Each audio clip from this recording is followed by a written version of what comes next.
dengan modal followers media sosial dan popularitasnya yang sangat besar di negeri ini. Raffi Ahmad juga ahli dalam memainkan gimmick serta pintar menarik perhatian massa. Swagger down the street with your red lips and funky beat. You better hold your head up to the sky. I'm gonna roll with you. Halo, kembali lagi bersama saya Insight John Sitorus. Kali ini kita akan bahas Raffi Ahmad yang isunya bakal jadi menterinya kabinet Prabowo Gibran nih. Isu penentuan menteri kabinet Prabowo Gibran ini semakin panas. Ternyata ada banyak partai politik yang sudah menentukan jatahnya sendiri. Bahkan Prabowo pun belum menentukan siapa menteri-menterinya. Aneh-aneh aja nih rasanya. Ada yang udah mematok 5 menteri. Ada partai yang mematok menteri koordinator. Ada juga partai yang mematok menteri yang strategis di bidang BUMN dan mineral, serta kabinet dari kalangan profesional untuk mewarnai para politisi-politisi kelas kakap ini. Bayangan kita nih tentu seperti Bu Sri Mulyani, Pak Basuki Hadimulyono, Bu Retno, dan lain-lain. Karena mereka-mereka ini selalu profesional dan terbaik di bidangnya. Bahkan nih, dunia mengakui kinerja mereka, serta mengganjar penghargaan sebagai menteri terbaik untuk Bu Sri Mulyani misalnya. Tapi belum pernah terbayangkan jika seorang artis mengisi pos jabatan menteri di negeri ini. Kabarnya nih, artis Mangga Bintang Raffi Ahmad dikabarkan akan menjadi anggota kabinetnya Prabowo Gibran. Nah, bayangin tuh, gimana nanti respon publik. Raffi Ahmad memang berkontribusi besar dalam kemenangan Prabowo di Pilpres 2024 kemarin dengan modal followers media sosial dan popularitasnya yang sangat besar di negeri ini. Raffi Ahmad juga ahli dalam memainkan gimmick serta pintar menarik perhatian massa. Sejujurnya saya tidak kaget dengan kabar ini. Popularitas tokoh di kubu Prabowo itu memang menjadi modal utama, bukan soal visi dan misi, apalagi soal karya dan gagasannya. Prabowo 2024 itu selalu dipenuhi dengan gimmick yang dianggap menghibur, walaupun sebenarnya miris dan memalukan karena selalu menghindar ketika ditantang soal adu gagasan. Di panggung debat pun, andalannya selalu makan gratis, habis itu joget sendirian. Selain nama Raffi Ahmad, ada juga nama artis lain seperti Eko Patrio yang disodorkan oleh PAN sebagai upaya untuk memenuhi kuota partai. Ada juga Bang Hotman Paris yang digadang-gadang sebagai Wakil Menteri Hukum dan HAM. Sedangkan Raffi Ahmad nih, rencananya akan ditempatkan di pos Menteri Pariwisata dan Ekonomi Kreatif. Nama-nama lain kemungkinan bisa bertambah karena jumlah Menteri Prabowo akan ditambah hingga 40 menteri.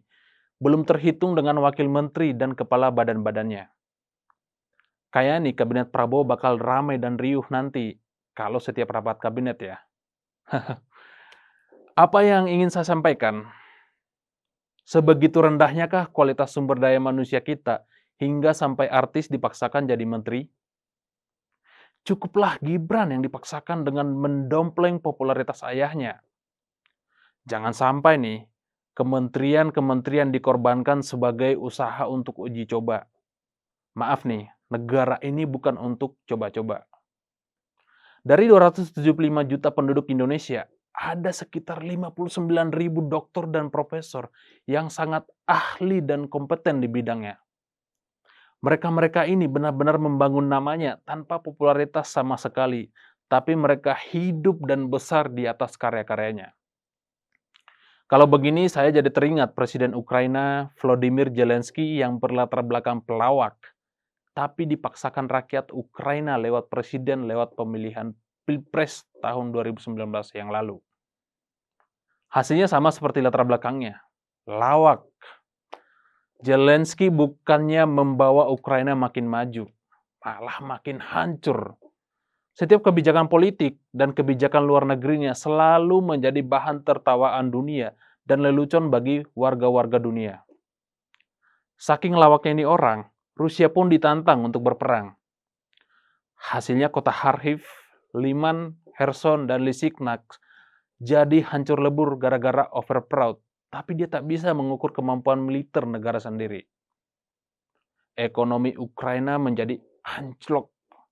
Rakyat banyak yang melarat. Hasil tani seperti gandum tak bisa diekspor lagi. Padahal gandum ini adalah andalan Ukraina untuk ekonominya.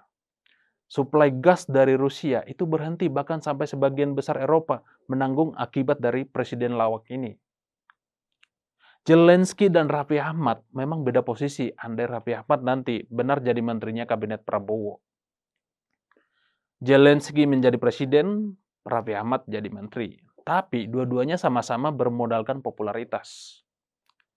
Jika hasil kerjanya Zelensky dikatakan sebagai lawakan, maka jangan heran juga jika kerjaan Raffi Ahmad akan dipersepsikan penuh dengan gimmick, karena Raffi Ahmad besar dengan gimmick dan drama yang memanfaatkan kemalasan mayoritas orang-orang Indonesia untuk berliterasi.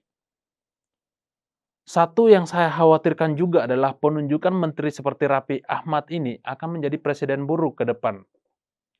Pemimpin itu tak lagi dipilih berdasarkan kompetensi, tapi karena kedekatan dan popularitas yang besar.